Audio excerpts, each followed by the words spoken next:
There's a bigger dream waiting for you, just waiting for you to step into it.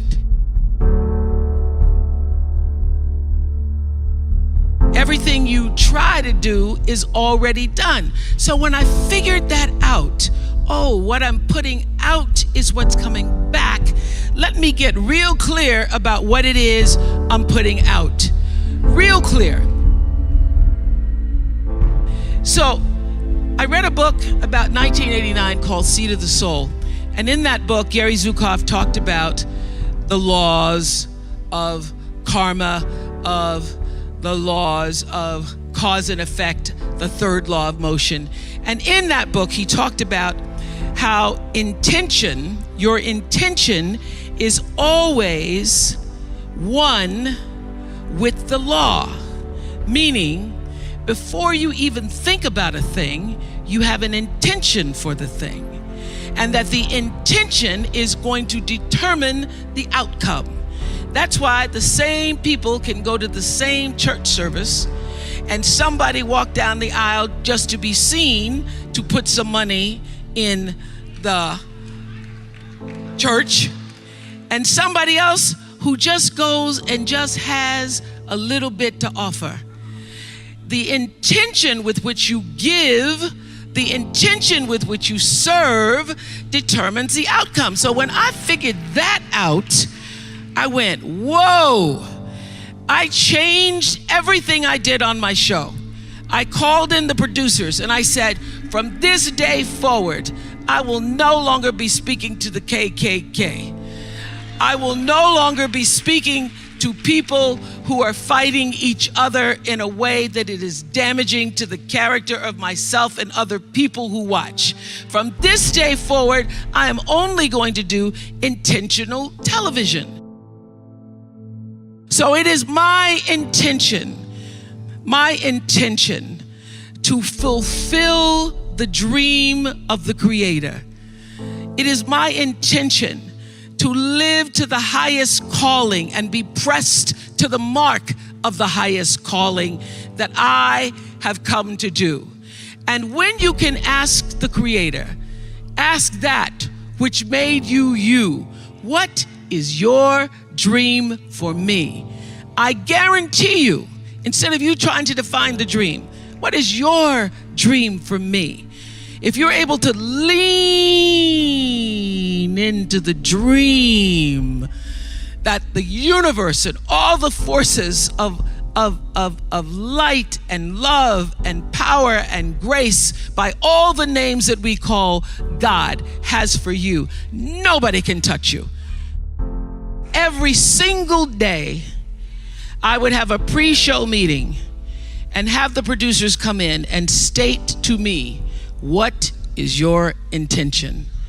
How do we want to use whoever is on this show, whatever is happening on this show, to serve the audience in a way that fulfills the mission of uplifting, enlightening, encouraging, as well as entertaining. And if it doesn't do that, then I can't do it. There's a bigger dream waiting for you, just waiting for you to step into it. To step into it. Your life is big. Your life is huge. And we spend so much time wanting to be in somebody else's life. And you don't get honored, you don't get revered, you don't get celebrating wanting what somebody else has, because that which created you, divine intelligence that dreamed you from before your ancestors ever knew they would become your ancestors, that which dreamed the seed of you, wants you to know how special, how wondrous, how mysterious, how complex, how glorious, how phenomenal you are. And you get no credit messing in somebody else's territory or trying to have power over something you have no control. Another one of my favorite teachings is The Wizard of Oz. When the Wicked Witch of the West says, go away from here because you don't have any power here, you have no power in any territory other than your own. Oh, but you are the master of that. You get to be the master of your own fate. You get to be the captain of your own soul. And if you just manage that, if you just took care of your territory, oh, the glorious, glorious, glorious, wondrous, wondrous opportunities and possibilities that are waiting for you. So the question is, what are you resisting? What are you pushing against? What are you not allowing? What are you blocking because you have this idea of who and what you're supposed to be, instead of leaning into the dream that's already been created and waiting for you. It's waiting for you. And the second, it's an instant thing. It's a shift in the way you see yourself and the power from which you have come. I went through some tough times after I left the Oprah show. I made a conscious decision that when I felt I had said all that I could say and the audience had heard it, that I would move on and that I would not spend my life regretting or trying to hold on to what used to be or hold on to what I had. So I dreamed this dream of starting a network. And in the beginning, it was a struggle. It was a struggle because honest to goodness, I did not know what I was doing. I was trying to figure it out. I thought that the Oprah show audience would follow us to OWN, and then I realized y'all didn't have cable.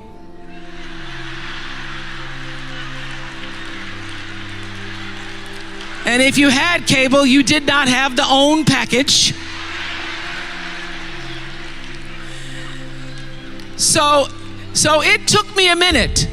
And unlike most people who you get to have your mistakes in private, some don't go right in your life, you get to sulk about it in private. If I make a mistake, it's on the CNN crawl or the CNN news. So when I was in the climb and there were so many wonderful owners, I see Churl Action Jackson here. There were so many wonderful owners, people who said, oh, we're gonna stand with you. We're gonna stand by you. Thank you, Roland Martin. There were so many people who said, listen, we believe that this can happen. So I dreamed the dream along with Tyler Perry, who was my friend, who came to me and said, Tyler said, I'm gonna help you out because Tyler can go home and write a script and direct it, produce it, and shoot it, and do it for less money than anybody in Hollywood. So we started with a foundation of have and have nots.